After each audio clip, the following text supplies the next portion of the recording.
Et on va passer sur le versant neuro. Donc Sébastien Verclit, qui travaille à Lille, va nous parler de l'intérêt des séquences ASL et SWAN dans la prise en charge des urgences neurovasculaires. Donc on passe de l'ostéo-articulaire à la neuro avec des thématiques très intéressantes sur la prise en charge des AVC. Merci. Voilà, merci de m'avoir invité pour ce topo là, qui va porter sur l'exploration en neurosciences et en particulier sur l'intérêt des séquences avancées, notamment les séquences de perfusion sans injection, ASL, les séquences de susceptibilité magnétique et les séquences de diffusion à champ de vue réduit, les séquences de diffusion focus. Je vais vous montrer un petit peu l'intérêt en clinique pratique de ces séquences avancées dans le bilan des AVC en phase aiguë. Ah, excusez-moi, je suis revenu en arrière. C'est pas pour gagner du temps, hein. Alors vous savez bien sûr que dans le bilan de l'AVC en phase aiguë, on est toujours dans un compromis en IRM entre la rapidité des séquences qu'on va effectuer, le bilan qu'on va effectuer, et puis la pertinence des informations qui sont apportées par ce bilan. Tout ça, c'est une histoire de compromis pour un temps d'examen qui est correct, hein. Le cerveau, c'est du temps, vous le savez, un time is brain. Alors il y a d'autres facteurs qui rentrent en ligne de compte. L'optimisation des techniques, on peut toujours raccourcir les séquences par des paramétrages techniques. L'optimisation du temps préhospitalier, malheureusement, c'est ce qu'il faudrait raccourcir le plus pour pouvoir avoir un examen le plus informatif possible sans sacrifier autant. Et puis les autres modalités qui sont beaucoup discutées, hein. Vous savez que dans les pays anglo-saxons, on fait beaucoup de scanners de perfusion. Alors là, on va se porter bien sûr sur l'IRM, la pertinence de l'IRM. On a deux types de protocoles. On a le protocole optimisé standard avec du flair, de la diffusion, du TOF, un T2 écho de gradient par exemple. Et puis les séquences avancées qu'on pourrait utiliser au cas par cas dans un protocole personnalisé et puis qui va apporter vraiment des informations très pertinentes dans un certain nombre de cas. Alors les premières choses dont on va parler, c'est les séquences de susceptibilité magnétique. Alors c'est Susceptibility Weighted Imaging. Alors c'est des séquences 3D écho de gradient à haute résolution spatiale, hein, qui ont une résolution spatiale qui peut être de 2, 1 mm, donc qui sont visualisables dans les 3 plans d'espace, bien sûr. Elles sont acquises toutes avec des temps d'écho longs. Alors plus le champ magnétique B0 est élevé, plus vous allez bénéficier de la susceptibilité magnétique. Donc c'est très intéressant à 3T, mais c'est tout à fait utilisable à 1,5 Tesla. Il y a plusieurs types de séquences. Il y a des séquences qui vont se porter sur une lecture d'un TE long unique, et puis il y a des séquences qui vont utiliser la lecture de plusieurs TE, c'est des séquences multi-TE, des TE longs avec le phénomène de susceptibilité magnétique maximale, et puis des TE courts, et la lecture de TE courts, c'est un intérêt qui est majeur dans l'étude d'AVC en phase aiguë, vous allez voir pourquoi. Alors qu'est-ce que c'est que ces séquences avec les lectures de TE courts? Alors c'est une séquence qui est très aboutie notamment chez General Electric, qui est la séquence SWAN. Ça permet d'avoir un effet TOF quand on regarde les TE les plus courts. Alors il y a une séquence un peu plus avancée qui s'appelle la séquence ISWAN qui permet même d'individualiser les différents temps d'écho que vous pouvez regarder séparément. Et ça, c'est une petite image qui vous permet de bien voir les différents temps d'écho et leur influence sur la visualisation des images. Alors vous voyez qu'à temps d'écho court, comme ici, on a un effet TOF qui est marqué. Vous voyez bien les artères cérébrales moyennes et puis les branches des artères cérébrales postérieures. Et plus le TE va être majoré, plus cette visualisation artérielle va diminuer et plus vous aurez un effet de susceptibilité marqué, comme vous pouvez voir ici sur les locus niger. Alors plus le TE est court, bien sûr, à 13 millisecondes, plus l'effet TOF est important. Alors à quoi servent ces séquences de susceptibilité magnétique dans l'AVC en phase aiguë? Il y a beaucoup d'utilisations différentes. La première utilité, c'était pour la détection des remaniements hémorragiques. Bon, ça, je ne vous l'ai pas présenté parce que c'était vraiment l'utilisation basique. Les remaniements hémorragiques étaient visibles de manière plus sensible et spécifique, en tout cas plus sensible et plus efficace que la séquence T2 écho de gradient classique. Maintenant, il y a beaucoup d'autres utilités. La première, c'est la détection du thrombus artériel. Une séquence qui est très fine. Alors le thrombus, c'est quoi? C'est constitué en partie de globules rouges, donc de produits de dégradation du sang, de déoxyhémoglobine, et donc c'est un produit qui est très paramagnétique, qui va être détecté sous la forme d'un vide de signal au sein des vaisseaux artériels. Alors c'est une séquence qui est très sensible pour ça, qui a une sensibilité, une spécificité qui est très élevée, plus élevée que le TOF et la séquence T2 écho de gradient, dans la détection d'une occlusion artérielle. Alors notamment, c'est très efficace en distalité, et on sait que les thrombus distaux, ils ont un pronostic qui est péjoratif, par rapport à la présence d'un thrombus unique proximal, par exemple. Alors les séquences ATE courts, en mettant en évidence les artères en hypersignal, en effet TOF, elles vont permettre de bien localiser ces thrombus en topographie intra-artérielle. Alors c'est quoi l'intérêt? En proximal, on voit bien que les thrombus vont être branchés sur l'artère. Alors il y a un petit exemple ici avec un TOF en coronal reconstruit en MIP, on voit qu'il y a vous voyez, une occlusion de l'artère cérébrale antérieure droite. Et vous voyez que ça, c'est du SWAN en coronal. Vous voyez l'effet TOF avec un petit peu le même aspect que sur le TOF au-dessus. Et puis, vous voyez, le long de l'artère cérébrale antérieure, le thrombus qui est bien visible en hyposignal. Donc, on voit les deux, c'est très intéressant. Et en distalité, c'est encore plus intéressant parce que quand on voit sur une séquence de susceptibilité à TE long unique un petit hyposignal au niveau d'un sillon cortical, c'est très difficile de faire la différence entre un thrombus artériel, un microbleed ou une petite veine qui est riche en déoxyhémoglobine. Quand on voit l'artère qui est branchée dessus, c'est quand même beaucoup plus simple d'affirmer que c'est un thrombus artériel. Alors voici un petit exemple pour vous montrer l'intérêt que ça peut avoir en pratique. Vous voyez une lésion ischémique dans le territoire de l'artère cérébrale postérieure gauche. En TOF, on voit qu'il y a un vide de signal dans le territoire de l'ACP. Ça, c'est des exemples de SWAN. Donc, vous voyez qu'ici, ça, c'est du MINIP. On voit très bien le thrombus. Et en MPR, vous voyez le thrombe basilaire en hypersignal. On voit très bien l'artère cérébrale postérieure qu'on voyait en TOF. Et puis, vous voyez le thrombus qui est complètement branché directement sur l'artère cérébrale postérieure. On voit bien que le mélange entre l'effet TOF et l'effet susceptibilité magnétique est très intéressant pour pouvoir affirmer que le thrombus est bien dans l'artère. Finalement, on n'a quasiment pas besoin du TOF dans ce cas de figure ici. Autre cas de figure, vous voyez une lésion ischémique aiguë, d'un pronostic effroyable chez ce patient avec une lésion ischémique du tronc cérébral et de l'artère cérébelleuse supérieure. Alors ça, c'est en axial. Vous voyez qu'on voit bien les artères cérébrales moyennes sur ce SWAN. Ça, c'est de la susceptibilité magnétique dans le dos de la selle, donc attention, petit piège. Ici, en arrière, on voit une petite zone hypo-intense. En arrière du dos de la selle, qu'est-ce que c'est? On regarde sur les reconstructions coronales et vous voyez qu'il s'agit d'un gros thrombus qui moule la lumière du tronc basilaire. Il n'y a plus de signal ici en aval parce qu'il n'y a plus rien qui passe. Donc l'effet TOF, forcément, il n'y a plus de vitesse, donc il n'y a plus de signal. Et vous voyez que le thrombus s'étend dans les artères cérébrales postérieures et même les petites perforantes, les paramédianes, là, sont moulées par le thrombus. Donc visible dans les trois plans d'espace, gros avantage de cette séquence par rapport à un TDE code gradient classique. Alors l'effet TOF, il peut être intéressant pour ramasser d'autres choses. Par exemple, chez ce patient qui avait une lésion ischémique sylvienne superficielle droite sur la séquence de diffusion, vous voyez que sur la séquence de susceptibilité en effet TOF, on est tombé sur un anévrisme de la trifurcation sylvienne droite avec une belle résolution spatiale comme vous pouvez le voir. C'est confirmé par le TOF. Vous pouvez voir que la résolution spatiale entre les deux séquences, finalement, le SWAN n'a pas grand-chose à envier la séquence TOF où on faisait le diagnostic et de manière aussi bonne avec un signal tout à fait satisfaisant sur le SWAN. Là, c'est de l'e-SWAN avec un TE court, donc on voit très très bien la résolution spatiale de cet anévrisme de la trifurcation. Alors, la séquence de susceptibilité va pouvoir nous donner des caractéristiques du thrombus qui vont pouvoir orienter sur la prise en charge thérapeutique et le pronostic du patient. Par exemple, quand on voit un thrombus qui a un aspect en double feuillet, il y a un petit aspect hypointense central et un deuxième feuillet tout autour chez ce patient, un aspect en double couche, two layered, comme ça, c'est très évocateur d'une origine cardio-embolique. Ça permet de tout de suite centrer les explorations complémentaires vers l'origine cardiaque chez le patient.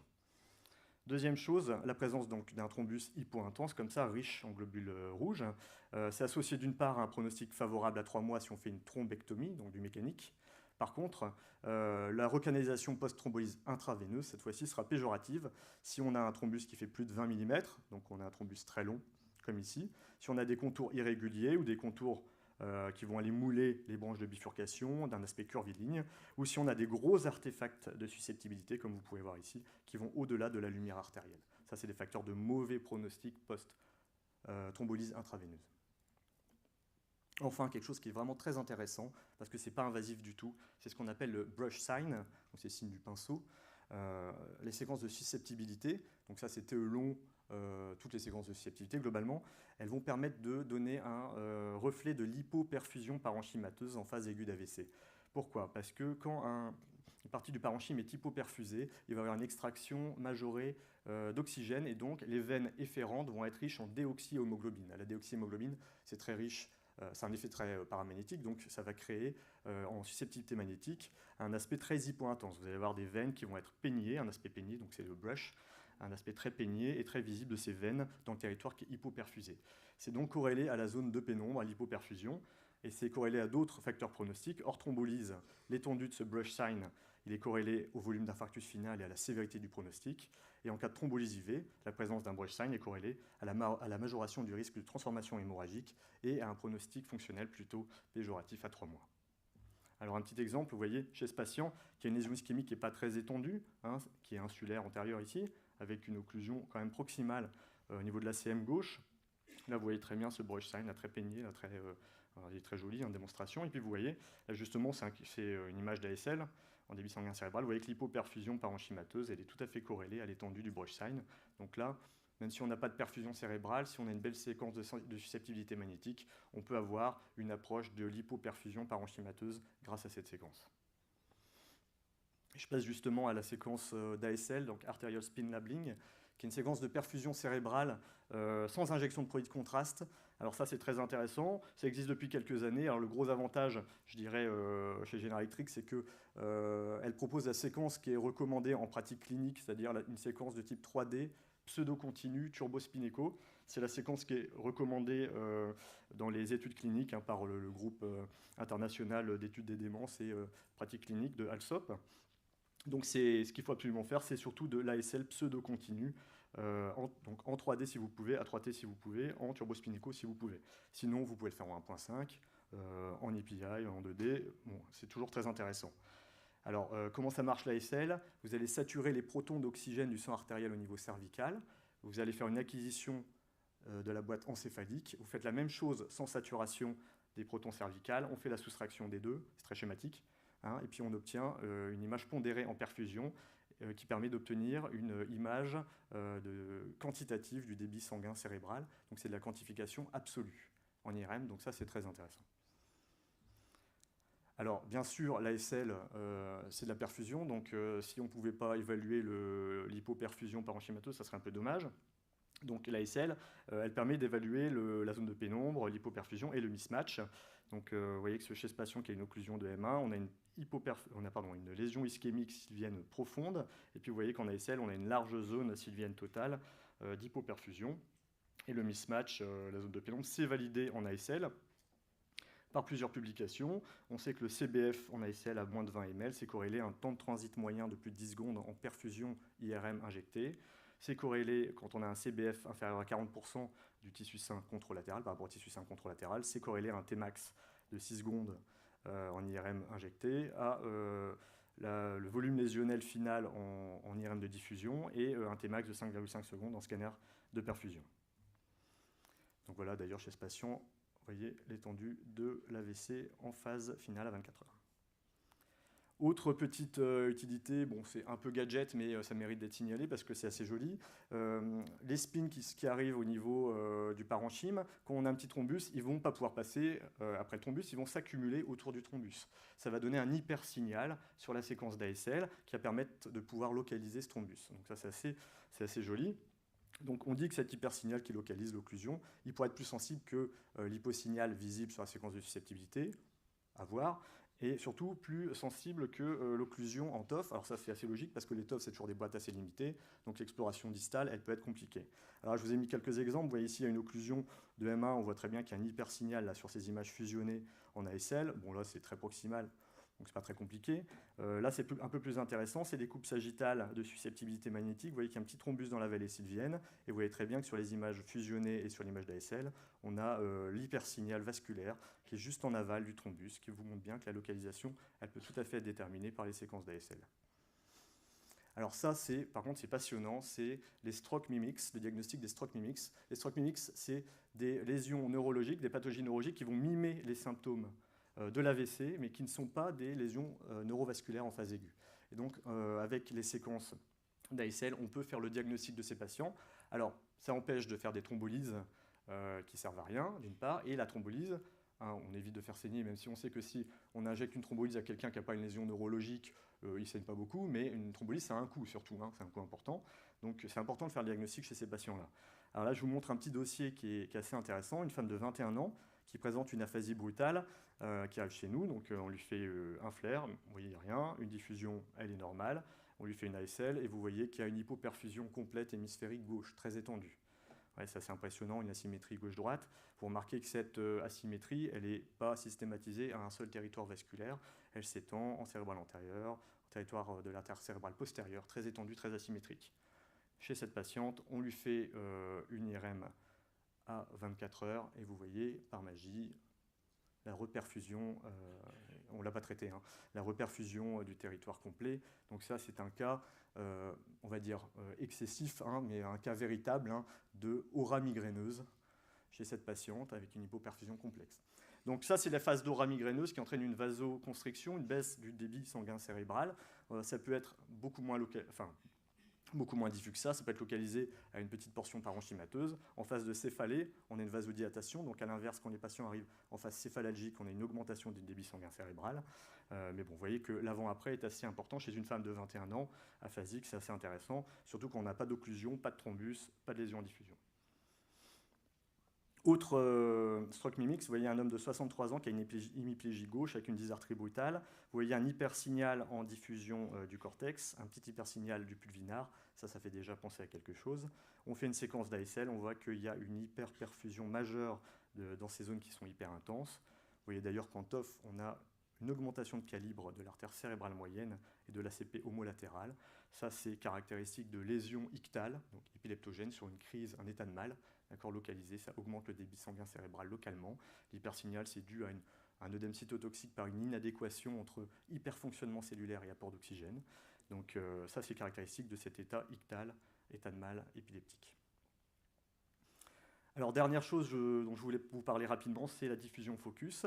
Alors ça, c'est aussi très intéressant quand on essaie de rechercher des petites lésions qui cliniquement sont très évocatrices d'une lésion ischémique, localisées notamment en fosse postérieure, et qu'on ne voit rien sur les diffusions classiques. C'est des diffusions un peu particulières à champ de vue réduit, des champs de vue rectangulaires, des boîtes qui sont plus petites, qu'il faut centrer donc cliniquement. Quand on sait cliniquement où ça se situe, on les centre où on pense que ça se situe. Donc on envoie un pulse d'excitation 2D avec des trains d'écho qui sont courts, donc il y a beaucoup moins de distorsion, et l'avantage, c'est qu'on localise beaucoup mieux les lésions. Alors je vous montre un peu l'intérêt que ça peut avoir en pratique. Vous voyez un patient, alors ça c'est un patient d'hier après-midi, donc je l'ai changé à l'arrache hier soir sur le topo, mais c'est pour vous montrer un peu l'intérêt que ça peut avoir sur des séquences de diffusion où il y a beaucoup de distorsion. Une femme de 64 ans qui a un déficit hémicorporel gauche, vous voyez qu'il y a beaucoup de distorsion sur sa diffusion classique ici. On voit qu'il se passe peut-être quelque chose quand même dans son tronc ici. Beaucoup de distorsion en avant, et c'est dû à quoi? Une grosse pneumatisation du dos de sa selle turcique. On voit que sur la susceptibilité, il y a beaucoup d'artefacts de susceptibilité magnétique dans cette région-là. Alors on lui fait une diffusion focus. On voit qu'on démasque, en levant ces artefacts-là, une petite zone qui est très suspecte ici. Alors vous allez me dire, ouais, bof, ok. On lui fait une diffusion focus. En fait, cette région-là, ça correspond à cette zone ici, qui est une lésion ischémique aiguë, toute la partie antérieure, paramédiane droite de sa protubérance. Cette dame, elle avait une sténose du tronc basilaire très serré. Alors, pour ceux qui doutent encore, je vous montre un autre cas de figure. Une patiente de 81 ans qui a un trou à gauche brutal. On lui fait une séquence de diffusion où on ne voit rien de particulier, un flair où il n'y a rien de particulier. On se dit, cette dame-là, cliniquement, elle a vraiment un trou brutal vasculaire, il n'y a rien de particulier, elle n'a pas de céphalée. On dit, on va faire un focus sur le tronc cérébral et sur le mésencéphale surtout. Voilà, en axial et en coronal, on voit qu'il y a une toute petite lésion ischémique, comme vous voyez ici, hein, qui est localisée juste en avant et à cheval sur le noyau du trou gauche. Donc on récupère la lésion ischémique chez cette patiente-là grâce à ces séquences de diffusion très qu'il faut vraiment focaliser sur la zone qu'on estime pathologique. Voilà, donc ces séquences un petit peu avancées, il y en a un certain nombre qui augmentent avec le champ magnétique, qui sont favorisés par des champs magnétiques élevés, mais néanmoins sont tout à fait utilisables à des champs de 1,5 Tesla. Par contre, il faut les utiliser pas systématiquement, mais il faut savoir faire le compromis dont on a parlé tout à l'heure, parce qu'elles ont un temps d'acquisition quand même qui joue hein, quand même. Donc en fonction des informations qu'on utilise, il faut faire une utilisation personnalisée au cas par cas chez les patients. On a toujours intérêt d'être avec les manips au plus près du patient pour les utiliser quand il y en a besoin, en perfusion, en susceptibilité, et puis en diffusion focus quand on a vraiment des lésions très focales. Voilà, je vous remercie de votre attention. Merci beaucoup. Cette très belle présentation. Est-ce qu'il y a une question très rapide? On a pris un peu de retard. Moi, je voulais vous demander, en fait, quand est-ce que vous faites du SWAN, plutôt de l'ASL? Est-ce que vous le faites de façon systématique, en fonction du flair et de la diffusion? Voilà, en pratique, vous faites comment? Alors, le SWAN, on le fait, nous, systématiquement. Pourquoi? Parce que pour nous, ça a les avantages à la fois du T2 écho de gradient, donc on ne fait pas de T2 écho de gradient, et ça a souvent les avantages, enfin nous on a une séquence eSWAN, hein, donc, qui permet d'individualiser les temps d'écho, les 4 temps d'écho, donc on a l'effet TOF qui est très marqué, Donc quand l'IS-1 montre qu'on a une occlusion artérielle avec un thrombus, on n'a pas besoin de faire le TOF. Donc on a un papier qui est en cours là-dessus d'ailleurs, mais finalement si on a toutes les infos sur la séquence IS-1, on arrête le protocole là. Donc ça rejoint la deuxième question que je voulais vous poser, Oui. c'est quel temps d'examen pour tout ça? Parce qu'en fait, on sait très bien que dans la vraie vie, c'est un peu le sens de cette session, dans la vraie vie, quand on a une urgence qui tombe sur une vacation, de type neurovasculaire, eh bien, on n'a pas toujours beaucoup de temps et donc on est à la recherche de protocoles très rapides pour répondre à la question posée cliniquement. Donc nous, de toute façon, ils sont prioritaires clairement, ils passent en 3T prioritairement. Donc nous, c'est diffusion, flair, IS-1, les 3 séquences. IS-1, il fait 4 minutes, 4 minutes 30. Les 2 séquences, c'est du standard qu'on met dans tous les protocoles. Et je vous dis, on arrête juste après. Donc finalement, on a un protocole qui est standard, qui fait moins de 10 minutes. Ah bien, c'est intéressant. Merci beaucoup.